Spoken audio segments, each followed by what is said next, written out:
Mr. President, it's been a long time since you sat down with an American television network, almost 3 years, I think. Thank you for your time. There's a lot to discuss. I hope we have time to get to all of the issues.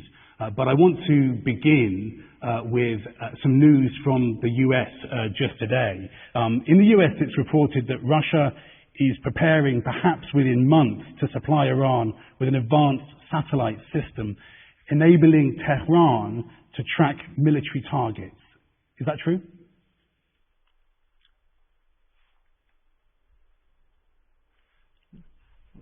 Would you mind repeating the question again? That we are preparing to hack what kind of facilities? No, the report today is that Russia is preparing to give or to offer to Iran satellite technology which will enable Iran to target military, to make military targets. No. We don't have that kind of programs with Iran. No. It's just nonsense all over again. Yet again, we have cooperation plans with Iran, including military and technical cooperation, and all of this fits the framework of the decisions that were agreed upon in our program in regard to Iran's nuclear program in the context of UN decisions, together with our partners in the preparation of the Joint Comprehensive Plan of Actions, whereby at some point sanctions, including in the area of military and technical cooperation, should be lifted from Iran. We do have certain programs, but they all concern conventional weapons, if it gets that far. However, we haven't even gone to that stage yet. We don't even have any kind of real cooperation, even in the conventional weapons area. So if anybody is making something up regarding modern space-based technology, this is just plain fiction. This is just fake news. At the very least, I don't know anything about this kind of thing. Those who are speaking about it probably know more about it. It's just nonsense. So presumably you'd agree that giving Iran satellite technology that might enable it to target US servicemen and women in places like Iraq, or to share that information with Hezbollah or the Houthi in Yemen so they could target Israel and Saudi Arabia, that giving Iran that kind of satellite technology would be dangerous? Look, why are we talking about problems that don't exist? There is no subject for discussion. Somebody has invented something, has made something up. Maybe this is just a bogus story in order to limit any kind of military and technical cooperation with Iran. I will say once again, this is just some fake information that I have no knowledge about. For the first time, I'm hearing about this information from you. We don't have this kind of intentions, and I'm not even sure that Iran is even able to accommodate this kind of technology. This is a separate subject, a very high-tech subject.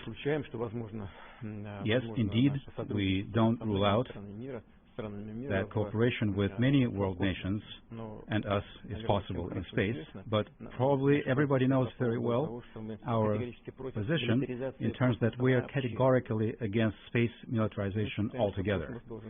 We believe that space should be free from any and all kinds of weapons located in near-Earth orbits. That is why we don't have this kind of plans, or any plans, especially concerning the transfer of technology up the level that you have just described. So let's move on to your summit with President Biden. The context for the summit is that he is meeting with the G7, a group that you used to belong to, with NATO, with European leaders. President Biden has defined his first trip to Europe as, quote, about rallying the world's democracies. He views you as a leader of autocrats who is determined to undermine the liberal democratic order. Is that true?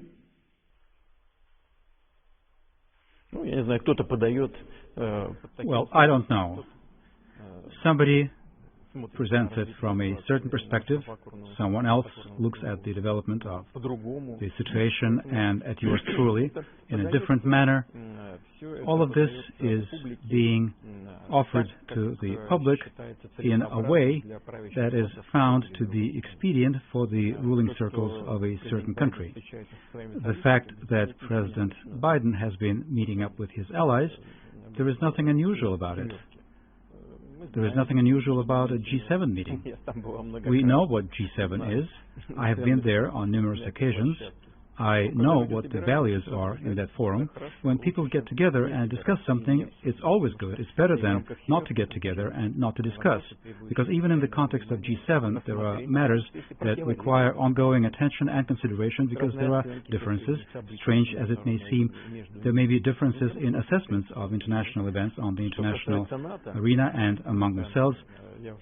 Very well then, let them get together and discuss it. As far as NATO, I have said on many occasions, this is a Cold War relic. It's something that was born in the Cold War era. I'm not sure why it still continues to exist. There was a time and there was some talk that this organization would be transformed. Now it has been kind of forgotten. We presume that it is a military organization. It is an ally of the United States. Every once in a while it makes sense to meet up with your allies, although I can have an idea how the discussion goes along there. Clearly everything is decided by consensus. However, there is just one opinion that is correct, whereas the other opinions, all of the other opinions, are not quite that correct, putting it in careful terms. Well, here we go. Allies are getting together. What's so unusual about it? I don't see anything unusual about it. As a matter of fact, it's a sign of respect to the U.S. allies before a summit between the U.S. and Russian presidents takes place. Probably it is being presented as desire to find out their opinion on the key issues of the current agenda, including those issues that President Biden and I will discuss.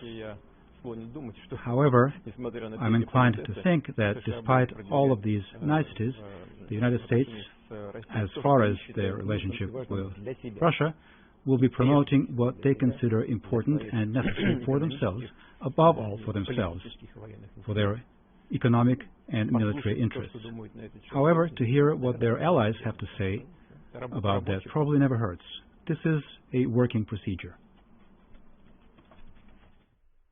So let's talk about your meeting with President Biden, the summit that will happen after those meetings. President Biden asked you to meet with him. He didn't make any preconditions. Were you surprised? No. We have a bilateral relationship that has deteriorated to what is the lowest point in recent years. However, there are matters that need a certain amount of comparing notes and identification and determination of mutual positions, so that matters that are of mutual interest can be dealt with in an efficient and effective way in the interests of both the United States and Russia. So there is nothing unusual about it. In fact, despite this seemingly harsh rhetoric, we did expect those suggestions because the U.S. domestic political agenda made it impossible for us to restore the relationship at an acceptable level. This meeting should have taken place at some point. So President Biden launched this initiative. Prior to that, as you will know, he had supported the extension of the START treaty, which of course was bound to meet with support from our side, because we believe that this is a treaty in the area of containment of strategic offensive weapons. It has been worked through and thoroughly and meets our interests and meets the U.S. interests. So this offer could be expected.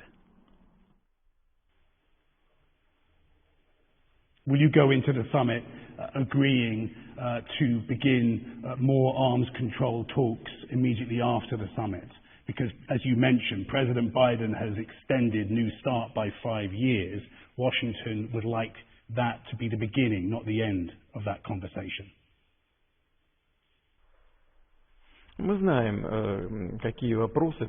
We know what matters and what problems Americans want to discuss with us. We understand these questions, matters, and problems. We are prepared for this joint work. We have certain, if not differences, then different understandings of what pace, at what pace, and in what directions we need to be moving. We know what constitutes priorities for the U.S. side, and generally speaking, this is a process that needs to be advanced at the professional level, along the lines of the Foreign Ministry and Defense Ministry on the Russian side, and Pentagon and the State Department on the U.S. side. We are prepared for this work.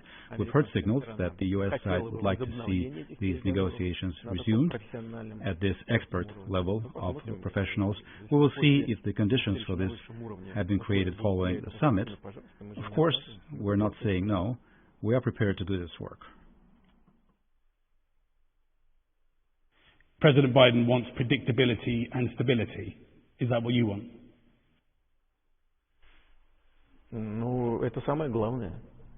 Well, these are the most important things. This is the most important thing. This is the most important value, if you will, in international affairs. Sorry to interrupt you, but he would say that you have caused a lot of instability and unpredictability.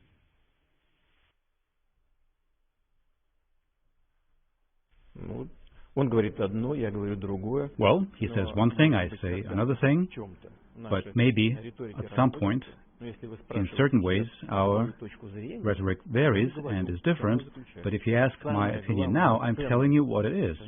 The most important value in international affairs is predictability and stability.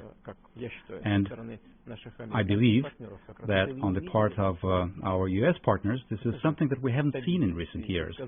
What kind of stability and predictability could there be if we remember the 2011 events in Libya, where the country was essentially taken apart, broken down? What kind of stability and predictability were there?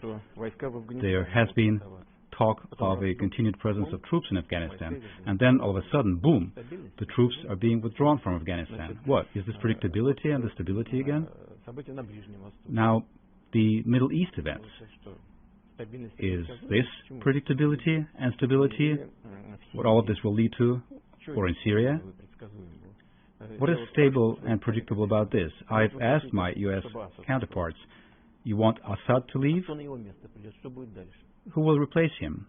What will happen when somebody replaces him? The answer is off. The answer is, I don't know. Well, if you don't know what will happen next, why change what there is?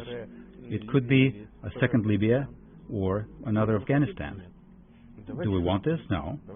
Let us sit down together, talk, look for compromise solutions that are acceptable for all the parties. That is how stability is achieved. It cannot be achieved by imposing one particular point of view, the quote-unquote correct point of view, whereby all the other ones are incorrect. That is not how stability is achieved. Let's get to some of those issues. I want to just talk a little bit more about your relationship with President Biden. This will not be the Helsinki summit. President Biden is not President Trump. You once described President Trump as a bright person, talented. How would you describe President Biden?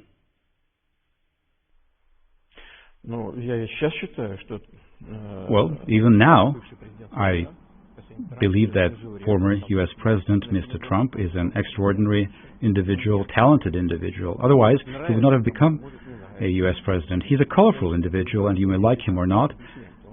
And he didn't come, of course, from the U.S. establishment. He had not been part of big-time politics before. And some like it, some don't like it, but that is a fact. President Biden, of course, is radically different from Trump because President Biden is a career man. He has spent virtually his entire adulthood in politics. He has been doing it for a great deal of years, and I have already said that, and that is an obvious fact. Just think of the number of years he spent in the Senate, and how many years he was involved in matters of international politics and disarmament, virtually at the expert level. That is a different kind of person, and it is my great hope that, yes, there are some advantages, some disadvantages, but there will not be any knee-jerk reactions on behalf of the sitting U.S. President, and that we will be able to comply with certain rules of engagement, certain rules of communication, and we'll be able to find points of contact and common points. That's about it. And what will actually happen, we will need to live and see based on the actual practical policies and results thereof. Well, President Biden says, one time when you met, you were inches away from each other, close to each other. And he said to you, I'm looking in your eyes and I can't see a soul. And you said, we understand each other. Do you remember that exchange? As far as soul, I'm not sure. One has to think about what soul is. But I do not remember this particular part of our conversations, to be honest with you. I do not remember. We all, when we meet, when we get together, when we talk, when we work, we strive and achieve for some solutions. We all proceed from the interests of our nations and our states, and this is fundamental and is the bedrock of all our actions and intentions. And this is the driving force and the motive for organizing meetings of this kind. And as far as soul goes, that's something for the church. Yeah, you're a religious man. President Biden is saying he told you to your face you don't have a soul. I do not remember this. He says it was 10 years Maybe ago. there's something wrong he was vice president, with my memory. Well, he probably has a good memory. I do not rule this out, but I don't remember this. Generally, in personal encounters, people try to act appropriately. I do not remember any inappropriate elements of behavior on the part of my counterparts. I don't think that anything like that has happened. Would you have felt that was an inappropriate thing to say?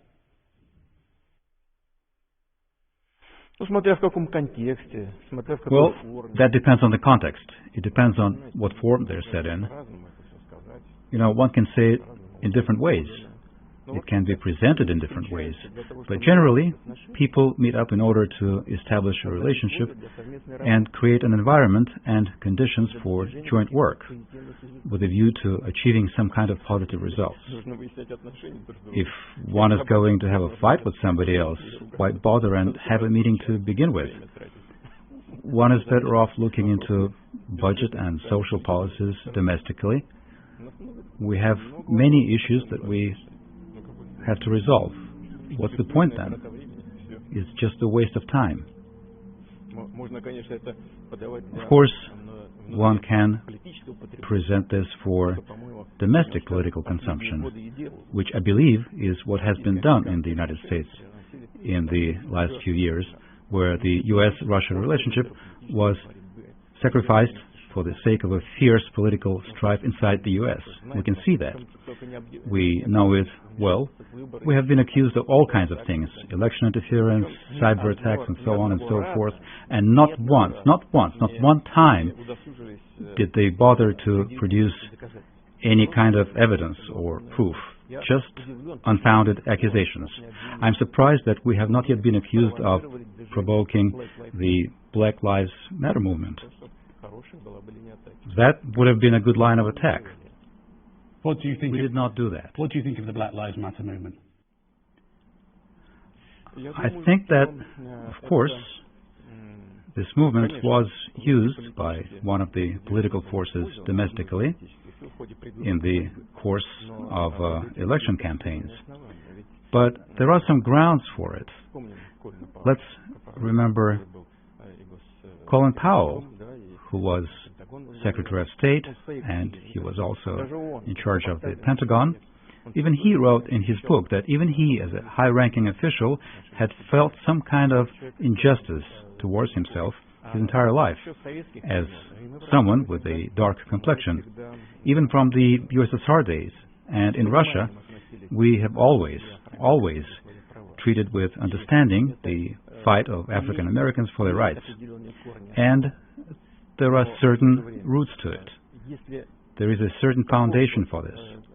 But no matter how noble the goals that somebody is driven by, if it reaches certain extremes, if it spills over into extremism, acquires elements of extremism, we cannot approve this. We cannot welcome this. So our attitude to this is very simple. We do support African Americans' fight for their rights, but we are against any types and kinds of extremism, which unfortunately, sometimes, regrettably, we witness currently these days. You mentioned cyber attacks and deny any involvement by Russia. But Mr. President, there is now a weight of evidence, a long list of alleged state-sponsored cyber attacks. Let me give you 5. There's a lot, but it makes a point. The US intelligence community says Russia interfered with the 2016 election. Election security officials said Russia tried to interfere with the 2020 election. Cybersecurity researchers said government hackers targeted COVID vaccine researchers, hacking for COVID vaccines. In April, the Treasury Department said the SolarWinds attack was the world's worst, with targets including 9 federal agencies. And just before your summit, Microsoft says it's discovered another attack with targets including organizations that have criticized you, Mr. Putin. Mr. President, are you waging a cyber war against America? Dear Keir, you have said that there is a weight of evidence of cyber attacks by Russia. And then you went on to list those official U.S. agencies that have stated as much. Is that what you did? Well, I'm giving you information about who said it, so you can answer. Right. You are conveying information to me as to who said that, but where is evidence that this was indeed done? I will tell you that this person has said that and that person has said this, but where is the evidence? Where is proof? When there are charges like that without evidence, I can tell you, you can take your complaint to the International League of Sexual Reform. Will you be happy about it? This is a conversation that has no subject whatsoever. At least put something on the table so that we can look and respond. But there isn't anything like that. The latest thing, as far as I know, one of the latest attacks, was against a pipeline system in the U.S. Right, yes. So, what? You'll mention... Just a moment. As far as I know, the shareholders of this company even made a decision to pay the ransom. They paid off the cyber gangsters. If you have listed an entire set of U.S. special services, powerful, respectable, global, after all, they can find whoever the ransom was paid to. And once they do that, I hope they will realize that Russia has nothing to do with it. Now, there's some kind of a cyber attack against a meat processing plant. Next time, they will say there was an attack against some Easter eggs. It's becoming farcical, like an ongoing farcical thing, a never-ending farcical thing. You said plenty of evidence, but you haven't cited any proof, yet again. But this is an empty conversation, a pointless conversation. What exactly are we talking about? You've moved on to this question of ransomware and criminals. Russian-speaking criminals, is the allegation, are targeting the American way of life: food, gas, water, hospitals, transport. Why would you let Russian-speaking criminals disrupt your diplomacy? Don't you want to know who's responsible? You know, the simplest thing to do would be for us to sit down calmly and agree on joint work in cyberspace. And we did suggest that to Mr. Obama's administration. We started in September, during his last year in office, in October at first. They didn't say anything. Then in November they came back to us and said that yes, it was interesting. Then the election was lost. We restated this proposal to Mr. Trump's administration. The response was that it is interesting, but it didn't come to the point of actual negotiations. There are grounds to believe that we can build an effort in this area with the new administration, and we hope that the domestic political situation in the United States will not prevent this from happening. But we have proposed to do this work together. Let's agree on the principles of mutual work. Let's find out what we can do together. Let's agree on how we will structure counter-efforts against this process that is gaining momentum. We here in the Russian Federation have cybercrime that has increased many times over in the last few years. We're trying to respond to it. We're looking for cyber criminals. If we find them, we punish them. We are willing to engage with international participants, including the United States. You are the ones who have refused to engage in joint work. What can we do? We cannot build this work. We cannot structure this work unilaterally. Well, I'm not the government, Mr. Putin. I'm just a journalist asking questions. But if you clearly want to negotiate, you must have something to negotiate with. You don't ask for a truce unless you're fighting in a war. You know, as far as the war, NATO, officially, I'd like to draw your attention to that.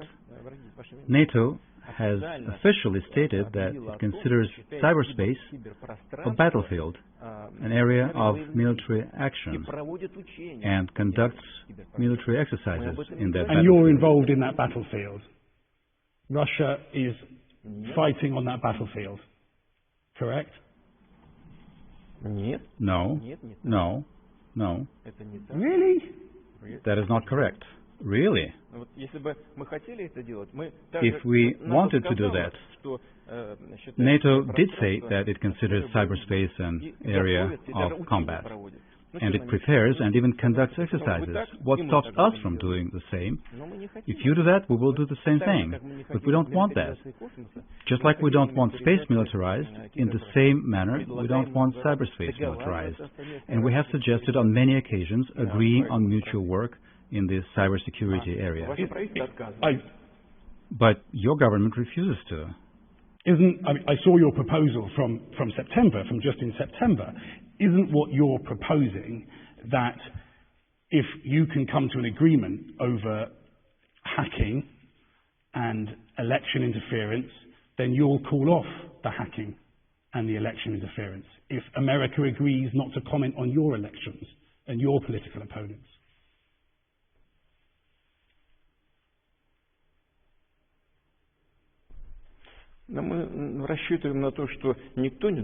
What we count on is that nobody should interfere in domestic processes in other countries, neither the U.S. in ours or we in the USA's or any other nations. All nations of the world should be given a chance to develop calmly. Even if there are crisis situations, they have to be resolved by the people domestically, without any influence or interference from the outside.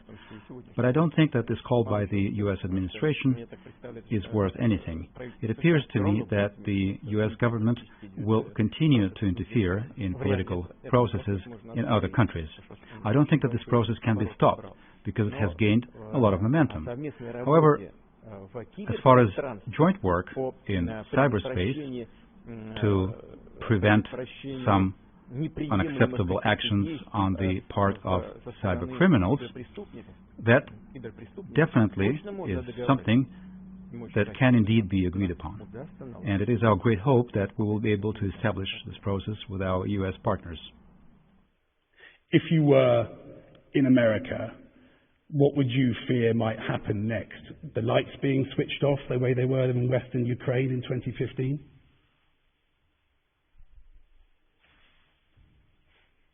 I don't understand. You mean if I were in America? What would I be afraid of if I were an American, or what? What should Americans worry? What might happen next if there's no agreement on cyber? You know, this is the same as space militarization. This is a very dangerous area. At some point in the past, in order to achieve something in the nuclear area, in terms of confrontation in the area of nuclear weapons, the USSR and the United States did agree to contain this particular arms race. Cyberspace is a very sensitive area.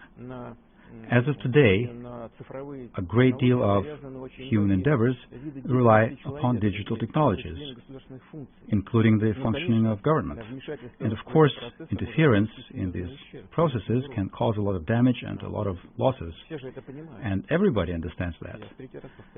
And I'm repeating for the third time, let's sit down together and agree on joint work on how to achieve security in this area. That is all. What is bad about it? I don't even understand. I'm not asking you. I'm not trying to put you on the spot. But for me, as an ordinary citizen, it would not be clear and understandable. Why is it that your government refuses to do it? Accusations keep coming, including up to interference and involvement in a cyber attack against some kind of a meat processing plant. But in the meantime, our proposal to start negotiations in this area are being turned down. This is some kind of nonsense, but that's exactly what's been happening. I repeat one more time. It is my hope that we will be able to start engaging in positive work in this area. In terms of what's to be afraid of, why is it that we suggest agreeing on something? Because what people can be afraid of in America, the very same thing can be a danger to us. U.S. is a high-tech country. NATO has declared cyberspace an area of combat.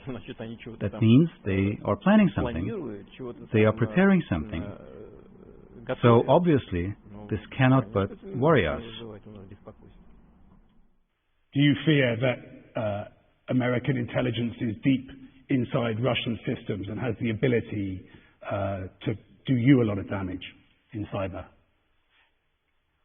I'm not afraid, but I bear in mind that it is a possibility.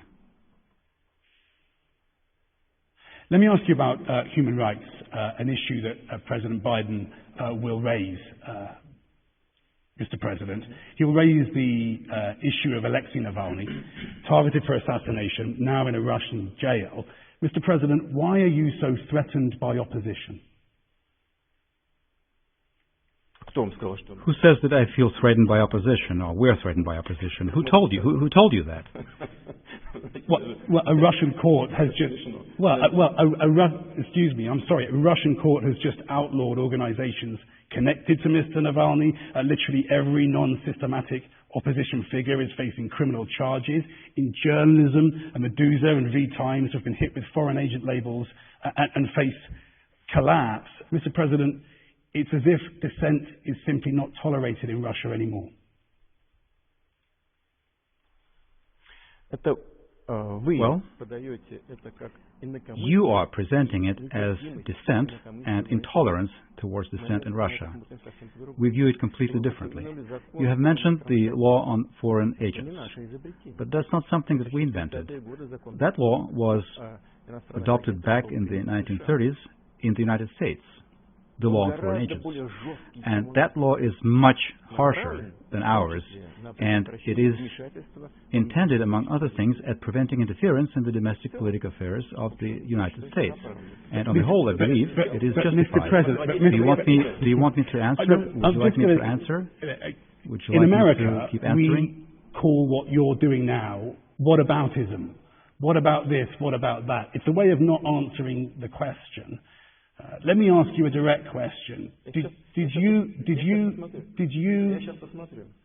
I will look. Let me ask. I will look. No, let me answer. You've asked me a question. You're not liking my answer, so you're interrupting me right away. This is inappropriate. So there we go. In the United States, this law was adopted a long time ago. It's working, and sanctions under that law are much harsher than here, up to and including imprisonment. Yes, correct. Again, you're not letting me, but I will revert to us. Do not worry, I will go back to us. I will not remain focused on U.S. problems exclusively. I will revert and go back and comment on what's happening here. Your belief was that nations shouldn't intervene in other countries' domestic affairs. Correct. Shouldn't comment on other countries' politics. But there you are doing it again. No. If you muster some patience and let me finish saying what I mean to say, everything will be clear to you. But you're not liking my answer. You don't want my answer to be heard by your audience. That is the problem. You're shutting me down.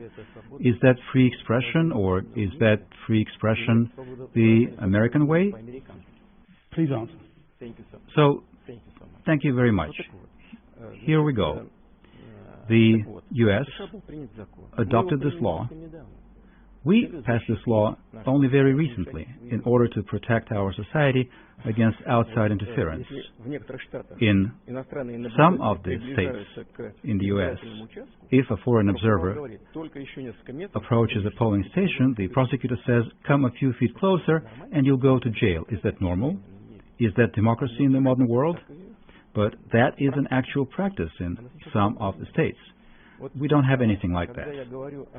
When I talk about these laws, about non-interference or attempts at interference, what do I mean as applied to Russia? Many entities of the so-called civil society, the reason I say so-called is because many of those entities are funded from abroad.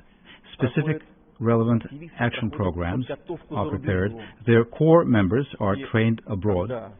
And when our official authorities see that, then in order to prevent this kind of interference in our domestic affairs, we make relevant decisions and adopt relevant laws. And they're more lenient than yours. We have a saying, don't be mad at the mirror if you're ugly. It has nothing to do with you personally.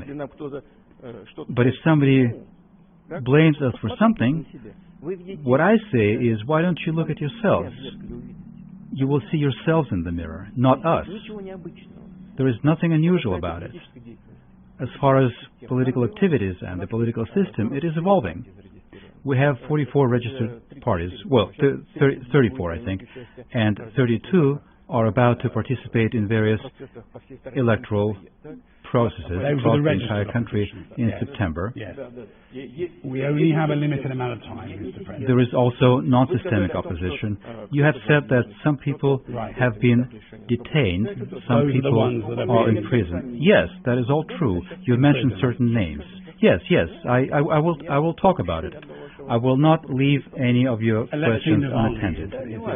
Can I ask you, can I just ask you a direct question? Did you order Alexei Navalny's assassination? Of course not. We don't have this kind of habit of assassinating anybody. That's one. Number two is, I want to ask you, did you order the assassination of the woman who walked into the Congress and who was shot and killed by a policeman? Do you know that 450 individuals were arrested after entering the Congress, and they didn't go there to steal a laptop. They came with political demands. 450 people have been detained. You're talking about the capital. They're looking at jail time between 15 and 25 years. And they came to the Congress with political demands. Isn't that persecution for political opinions? Some have been accused of plotting to take over government power. Some are accused of robbery. They didn't go there to rob. The people, the individuals whom you mentioned, yes, they were convicted for violating their status of individuals who had been previously convicted and given suspended sentences. Twice an individual was given suspended sentences. Essentially, it was a warning not to violate the Russian laws, and he completely ignored the requirements of the law. The court went on and turned the conviction into real jail time. Thousands and thousands of people ignore requirements of the law, and they have nothing to do with political activities in Russia every year, and they go to jail. If somebody is actually using political activities as a shield to deal with their own issues, including to achieve their commercial goals, then it's something that they have to be held responsible for.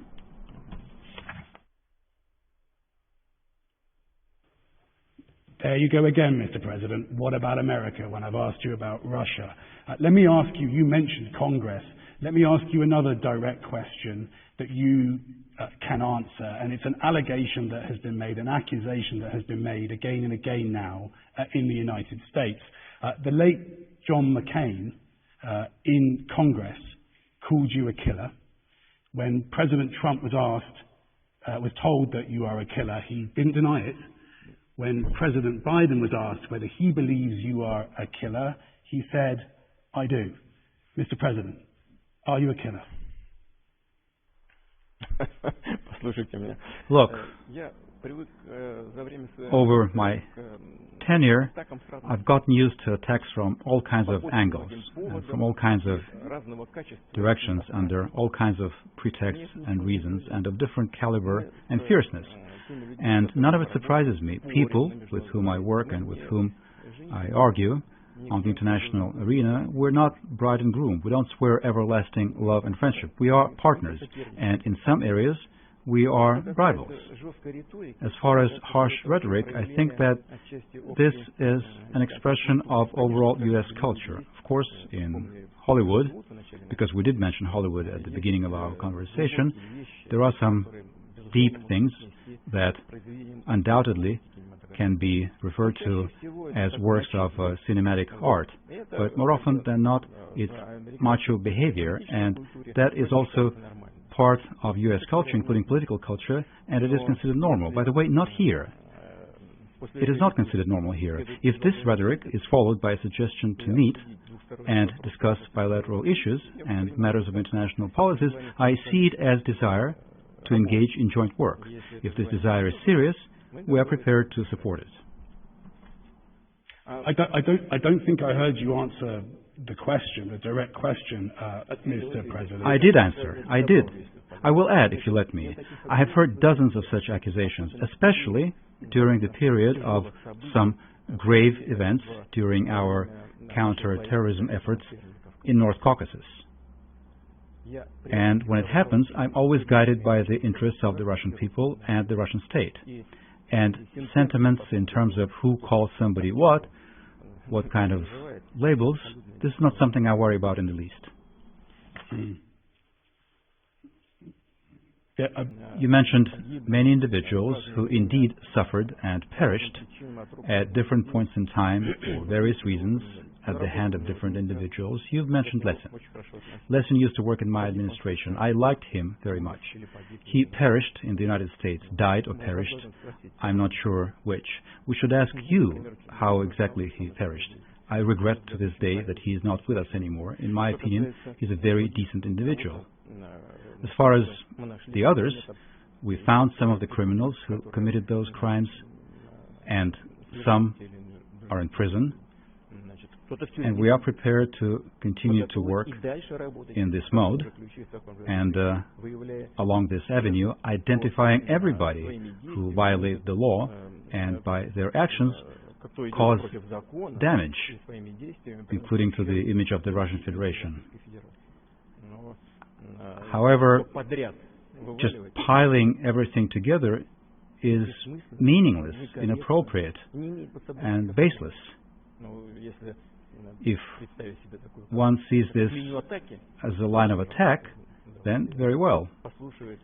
Let me listen to it one more time, but I repeat, I have heard it many times, but this doesn't baffle me. I know which direction to move in order to secure the interests of the Russian state.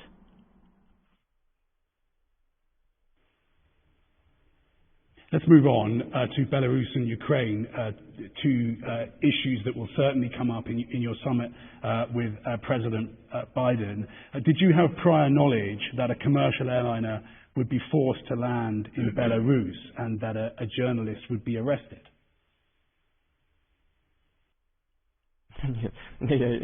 No, I did not know about this. I didn't know about any airliner. I didn't know about the individuals who were detained there subsequently. I found out about it from the media. I didn't know. I didn't have a clue about any detainees. I don't know. It is of no interest to us. You appeared to approve of it, judging by your meeting with President Lukashenko soon afterwards.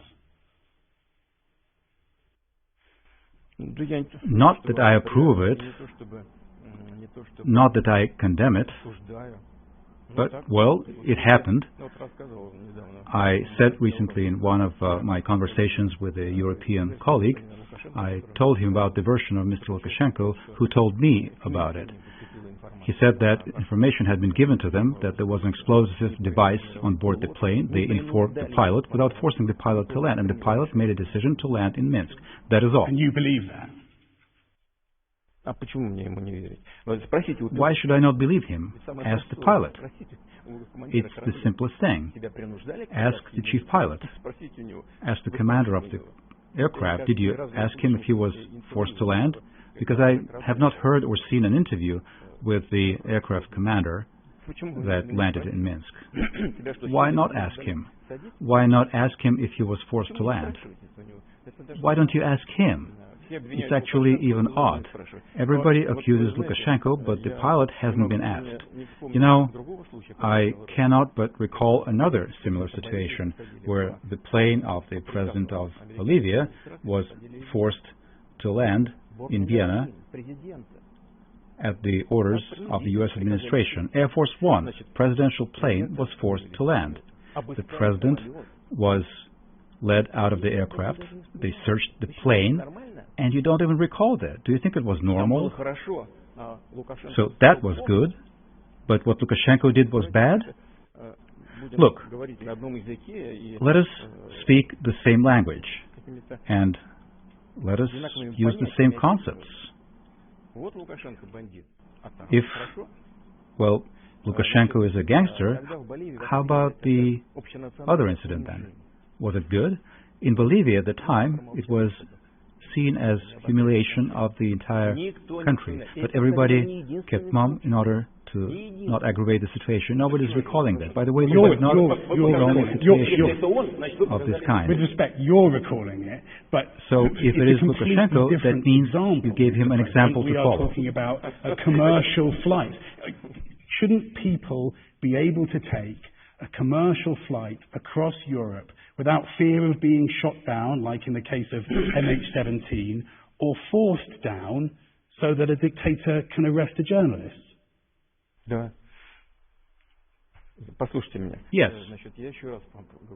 Look, I will tell you one more time. What President Lukashenko told me, I don't have any reason not to believe him. For the third time, I'm telling you, ask the pilot. Why don't you ask the pilot? Was he being scared? Was he being forced? The fact that information appeared that there was a bomb on the plane, that individuals, people had nothing to do with politics or any kind of domestic conflicts, that they could perceive it negatively, could worry about it. Of course that's a bad thing. There is nothing good about this. And obviously we condemn everything that has to do with this, and international terrorism and the use of aircraft and so on. Of course we're against this. And you told me that the landing of the aircraft of the president of Bolivia is a completely different matter. Yes, it is different, except that it is 10 times worse than what was done, if anything was done, in Belarus. But you just won't acknowledge it. You are ignoring it. And you want millions of people around the world to either not notice it or forget about it tomorrow. You won't get away with it. It won't happen. In the case of neighbouring Ukraine, earlier this year, the European Union said you had more than 100,000 troops on the Ukrainian border. Was that an attempt to get Washington's attention?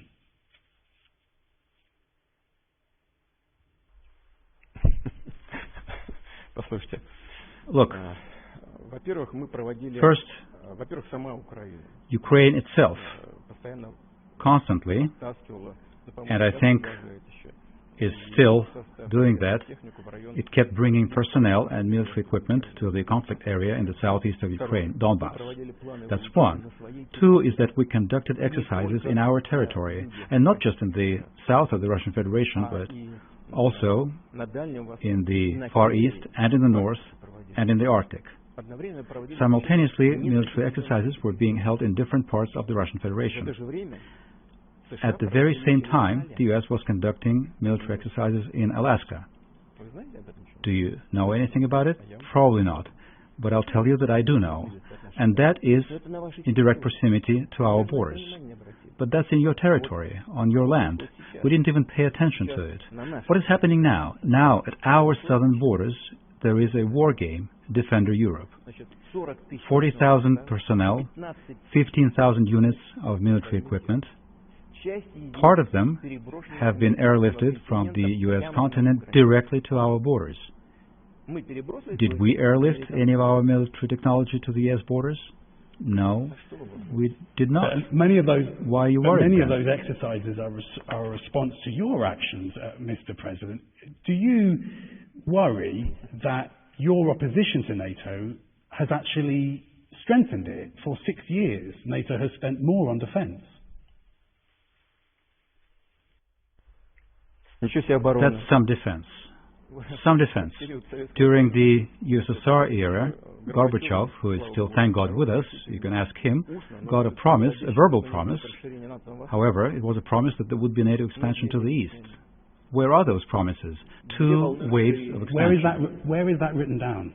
Where is that promise written down? Right. Well done. Well done. Correct. You've got a point. Nya. Got you good.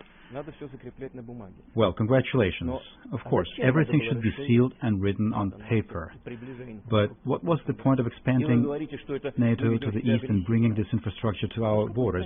And all of this before saying that we're the ones who have been acting aggressively? Why? On what basis? Did Russia, after the USSR collapsed, present any threat to the United States or European countries?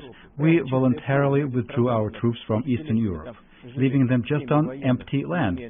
Our people there, military personnel, lived there for decades in what was not normal conditions, including their children. We went to tremendous expenses. And what did we get in response? We got in response infrastructure next to our borders. And now you're saying that we're threatening to somebody. We're conducting war games on a regular basis, including sometimes surprise military exercises.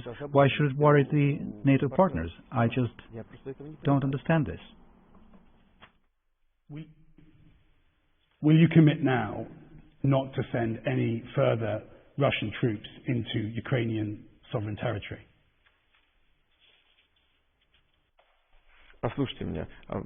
Look, did we say that we were planning to send our armed formations anywhere? We conducted war games in our territory. How can this not be clear? I'm saying it again because I want your audience to hear it. I want your listeners to hear it, both on the screens of their television sets and on the Internet. We conducted military exercises in our territory. Imagine if we sent our troops into direct proximity to your borders. What would have been your response? We didn't do that. We did it in our territory. You conducted war games in Alaska. God bless you. But you had crossed an ocean, brought thousands of personnel and thousands of units of military equipment close to our borders, and yet you believe that we're acting aggressively, and somehow you're not. Just look at that. Pot calling the kettle black. Moving on, the Biden administration has said that at your summit they will bring up the case of 2 U.S. prisoners in Russia, Paul Whelan and Trevor Reed. They are 2 former Marines. Trevor Reed is suffering from COVID in prison. Why don't you release them ahead of a summit? Wouldn't that show goodwill? I know that we have certain U.S. citizens who are in prison, have been convicted, but if one considers the number of Russian Federation citizens who are in U.S. prisons, then these numbers don't even compare. The United States, in recent years, has made a habit of catching Russian Federation citizens in third countries and taking them in violation of all international legal norms and put them in prison. Unless we can have more time, I'm very happy to keep going for another 30 minutes. I control the time here, so don't worry about time. Your guy, the Marine, he's just a drunk and a troublemaker. As they say here, he got himself shit-faced on vodka and started a fight. Among other things, he hit a cop. It's nothing. It's just a common crime. There's nothing to it. As far as possible negotiations on this subject, sure, it can be talked about. Obviously, we'll raise the matter of our citizens in prison in the United States. Yes, it can be a specific conversation, sure. We're happy to do it, although it doesn't seem that the U.S. administration has raised that matter. But we're prepared to talk about that. Our pilot Yaroshenko has been in prison in the U.S. for a good, I don't know how many years, 15, maybe 20 years. And there, the problem also seems to be a common crime. We could and should talk about it, but we haven't been talking about this, but we could. If the U.S. side is prepared to discuss it, so are we. So his family will find that incredibly distressing to hear you talk about him that way. It does sound, though, as if you would consider some kind of a prisoner swap. There is nothing offensive about it. He got drunk on vodka and started a fight. He fought a cop. There is nothing offensive about it. These things happen in life. There is nothing horrible about it. It happens to our men as well. Somebody gulps down some vodka and starts a fight. So you violate the law, you go to prison. What would have happened if you'd fought a cop in your country? He would have been shot dead on the spot, and that's the end of it. Isn't that the case? And on the prisoner swap question, is that something that you would consider? Are you looking to negotiate? You're meeting with the president. Yes, of course. Even better would be a discussion of the possibility of entering into an agreement on extradition of individuals who are in prison. This is a standard international practice. We have such agreements with several countries. We are prepared to enter into such an agreement with the United States. And just to be clear, so we hear it from you, which Russian prisoners in the US would you be hoping to bring back to Russia? By name. Well, we have a whole list. I've just mentioned our pilot, a pilot named Yaroshenko, who was taken to the U.S. from a third country and was given a rather lengthy sentence. He has some serious health issues, but the prison administration is not paying attention to this. You have mentioned that your citizen has coronavirus, but nobody's paying attention to the health issues of our citizen.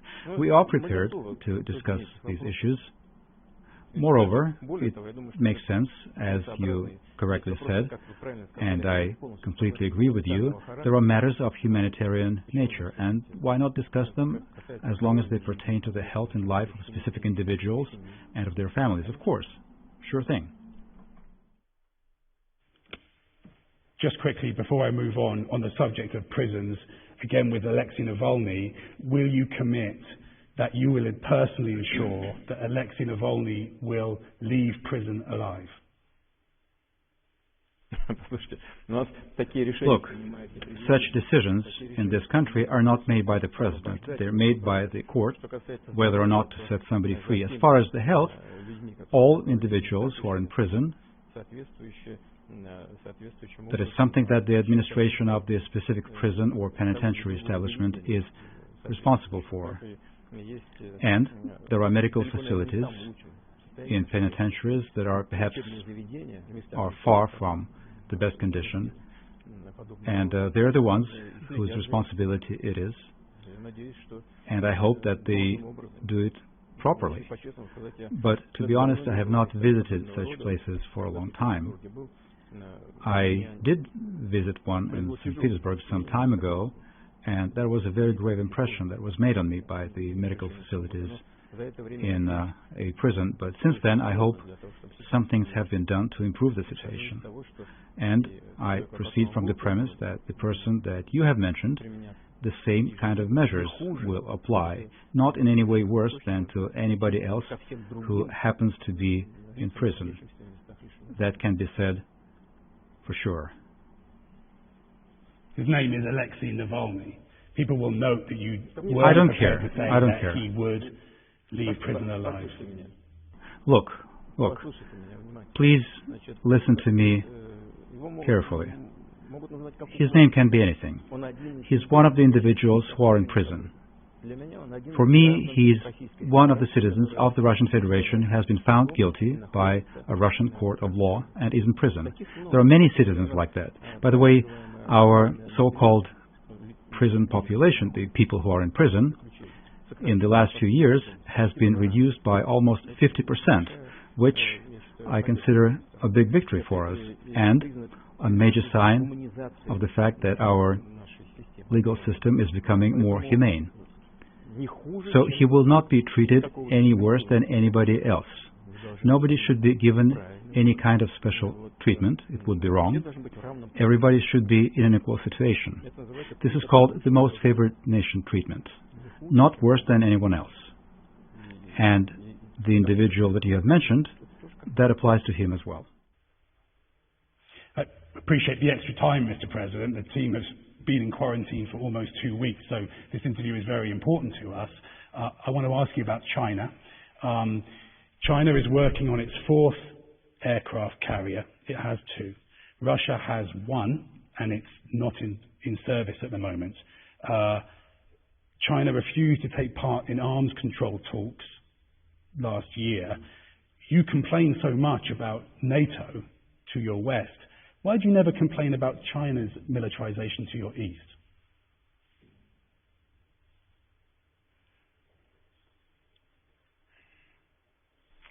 The first thing I want to say is that over the last few years, the last few decades, we have developed a strategic partnership relationship between Russia and China that previously had not been achieved in the history of our two nations.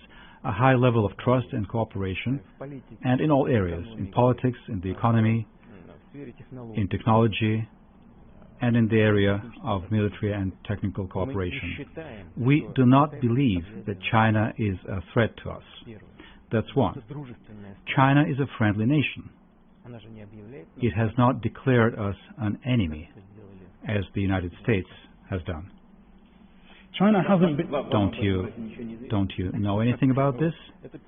So that's number one. Number two is that China is a huge, powerful country, 1.5 billion people. In terms of purchasing power parity, the Chinese economy has exceeded the size of the U.S. economy. And in terms of trade, for the previous year, last year, China tied Europe for the first place, whereas the U.S. dropped to the second position. Do you know about this? China has been developing, and I understand that what's beginning to happen is a certain kind of confrontation with China. Everybody understands it. We can see it. Why hide from this or be scared by these issues? However, we're not alarmed by it, including, among other things, the fact that our defense sufficiency, as we call it, is at a very high level, including because of this. But the most important thing is the nature and level of our relationship with China. You said China will have 4 aircraft carriers. How many does the United States have? A lot more. There you go. That's my point. Why would we worry about the Chinese aircraft carriers? On top of everything else, We have a vast border with China, but it's a land border.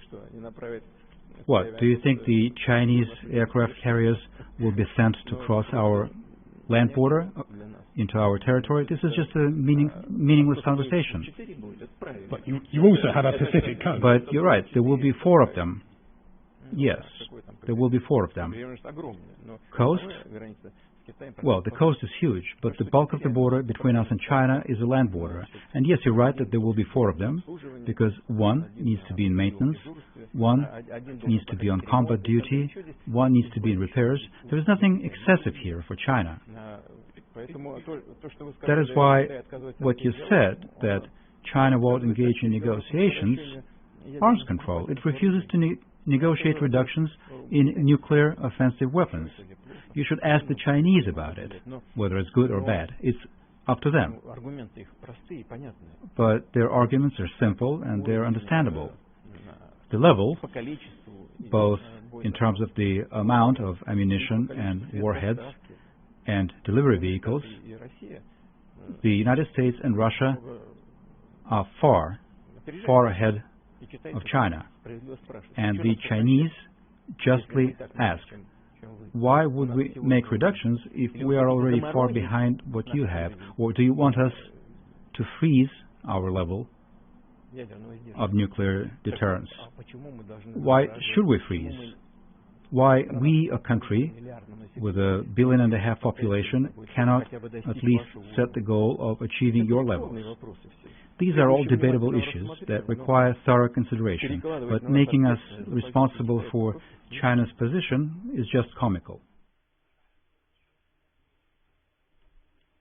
What do you think of China's treatment of the Uyghurs in Xinjiang?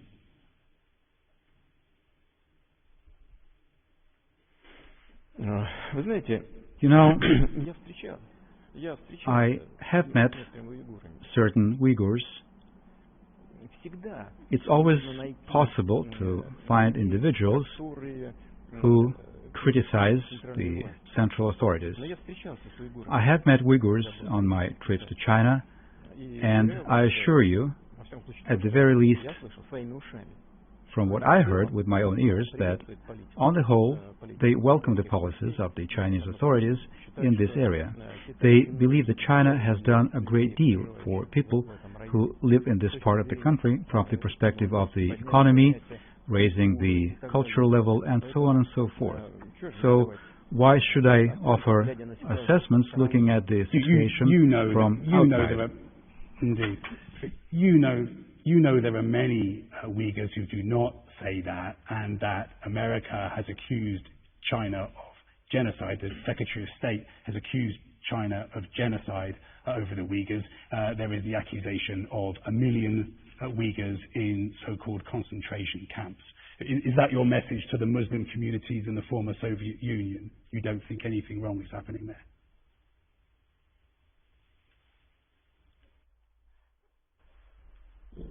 As far as the Muslim community in Russia, I need to give a message to it through the policies of the Russian authorities vis-à-vis Muslims in the Russian Federation. That is how I need to give my message to the Muslim community in the Russian Federation. Russia is an observer in the Organization of Islamic Conference. About 10% of our population, perhaps a little more, are Muslims. They are citizens of the Russian Federation who do not have another fatherland. They are making a colossal contribution to the development of this country, and that pertains to both clerics and ordinary citizens. Why should I speak to and build a relationship with this segment of our population by reference to the situation in China without understanding thoroughly what is happening there? I think you're better off asking about all these problems the foreign minister of the Chinese People's Republic or the State Department. It's just a question of whether you are prepared to criticize China. China, for example, abstained on Crimea at the Security Council. China's biggest banks have not contravened American sanctions against Russia. do you think you get 100% support from China? You know, we are neighboring countries. One does not choose one's neighbors. We are pleased with the level of our relationship, which, as I said, is unprecedentedly high, as it has evolved over the last few decades, and we cherish it, just like our Chinese friends cherish it, which we can see. Why are you trying to drag us into some kind of issues that you evaluate as you see fit for building your relationship with China? I will tell you completely honestly. Can I be completely honest? Yeah. We can see attempts at destroying the relationship between Russia and China. We can see that those attempts are being made in practical policies. And your questions, too, have to do with that. I have set forth my position for you. I believe that this is sufficient, and I am confident that the Chinese leadership, being aware of the totality of these matters, including the part of their population who are Uyghurs, will find the necessary solution to make sure that the situation remains stable and benefits the entire multi-million-strong Chinese people, including its Uyghur part. You understand, of course. I'm just trying to question you about Russia's position in relation to China and the United States. Let me ask you in a different way. Are you splitting off from the US space program and moving forward with China? No. Why would you say that? We are prepared to work with the U.S. in space, and I think recently the head of NASA said that he could not imagine development of space programs without its partnership with Russia. We welcome this statement, and we I'll just explain, because the head of the Russia Space Agency has threatened leaving the International Space Program in 2025, and specifically talked about sanctions in relation to that threat. Well, honestly, I do not think that Mr. Rogozin, which is the name of the head of Roscosmos, has threatened anyone in this regard. I've known him for many years, and I know that he is a supporter of expanding the relationship with the United States in this area, in space. Recently, as I said, the head of NASA spoke in the same vein, and I personally fully support this, and we have been working with great pleasure all of these years, and we're prepared to continue to work. For technical reasons, though, and that is a different matter, is that the International Space Station is coming to an end of its service life, and maybe in this regard, Roscosmos does not have plans to continue their work. However, based on what I heard from our U.S. partners, they too are looking at future cooperation in this particular segment in their own way. But on the whole, the cooperation between our two countries in space is a great example of a situation where, despite any kinds of problems in political relationships in recent years, it is an area where we have been able to maintain and preserve the partnership, and both parties cherish it. I just think that you misunderstood the head of our space agency. We are interested, and I assure you, in continuing to work with the U.S. in this direction, and we will continue to do so if our U.S. partners don't refuse to do that. It doesn't mean that we need to work exclusively with the U.S. We have been working and will continue to work with China, which applies to all kinds of programs, including exploring deep space. And I think there is nothing but positive information here. Frankly, I don't see any contradictions here.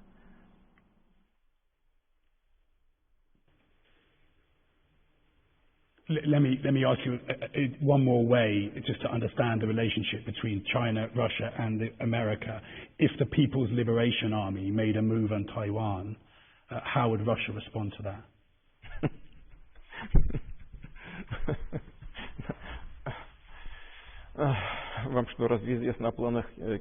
Are you aware of China's plans to militarily solve the Taiwan problem? I don't know anything about that. As we frequently say, politics do not require the subjunctive mood. The subjunctive mood is inappropriate in politics. There is no could be and would be in politics. I cannot comment on anything that is not a current reality of the modern world. Please bear with me. Don't be upset with me. But I think that this is a question about nothing. This is not happening. Has China stated that it intends to solve the Taiwan problem militarily? It hasn't happened so far. For many years, China has been developing its relationship with Taiwan. There are different assessments. China has its own assessment. The U.S. has a different assessment. Taiwan may have a different assessment of the situation. But fortunately, it hasn't come to a military clash. I'm being told to wrap up, but if I could just ask you a couple more questions. Sure, please, go ahead. Our own Andrea Mitchell saw just this month the last border crossing into Syria, where supplies literally keep people alive. You're threatening to close that crossing in July at the Security Council. Why would you do that, knowing that it will cause the death of refugees?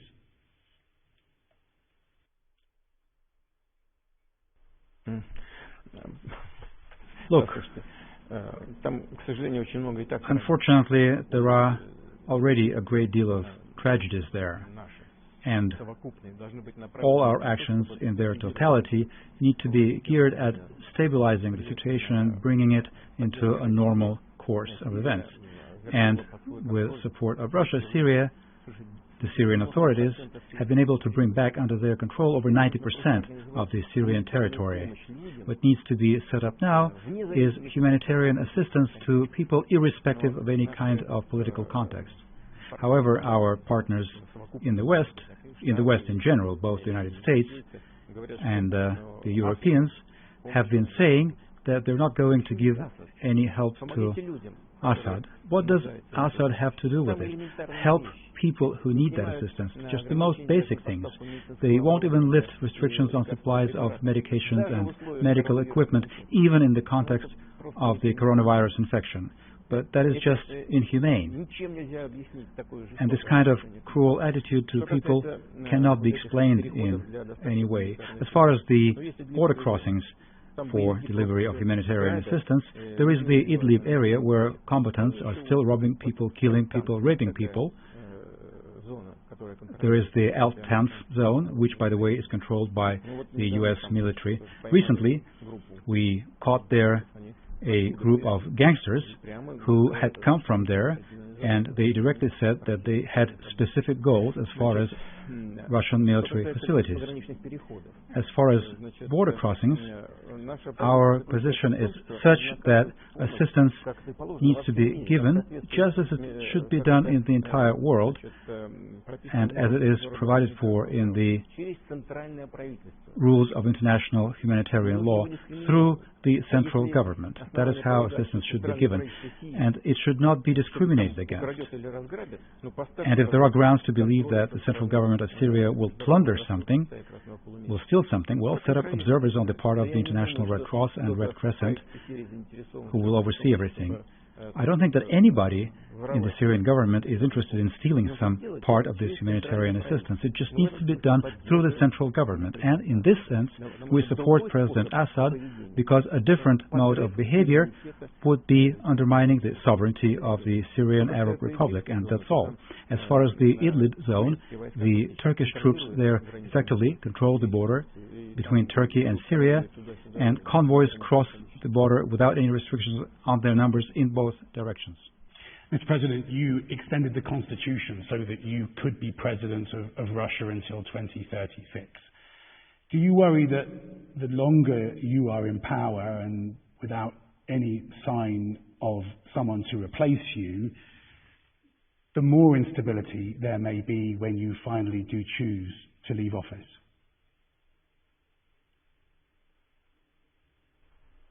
What will collapse overnight? If we look at the situation in which Russia was in the year 2000, where it was balancing on the brink of preserving its territorial integrity and sovereignty, and the number of individuals living below the poverty line was colossal, it was catastrophic.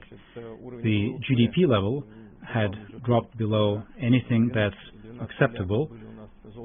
Our FX and gold reserves were 12 billion, whereas our foreign debt was 120 billion, if we count it in dollars. Now, the situation is different. There are many problems, but the situation is completely different. Of course, somebody will come and replace me at some point. Why would all of this collapse? We've been fighting international terrorism. We have nipped it in the bud. Is it supposed to come back to life? I do not think so. Another matter is that on the political arena, different people may emerge with different points of view. Well, great. Very good. You know, I have linked my entire life to the fate of my country to such an extent that there isn't a more meaningful goal in my life than the strengthening of Russia. If anybody else, and if I see that person, even if that person is critical of some areas of what I have been doing, if I can see that this is an individual who has constructive views, that he or she is committed to this country and is prepared to sacrifice his entire life to this country, not just a number of years, no matter his personal attitude to me, I will make sure, I will do everything to make sure that such people will get support. It is a natural biological process. At some point, naturally, someday, we will all be replaced. You will be replaced at where you are. I will be replaced at where I am. But I am confident that the fundamental pillar of the Russian economy and statehood and its political system will be such that Russia will be firmly standing on its feet and look into the future confidently.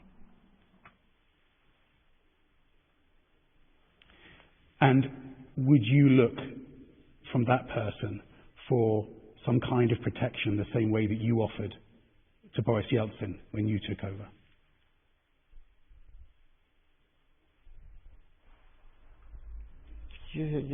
I'm not even thinking about that. These are third-tier issues. The most important thing, the single most important thing, is the fate of this country and the fate of its people. Very good. Thank you very much for your time, Mr. President. We've gone over, and I really appreciate it. It was a really interesting conversation, so thank you.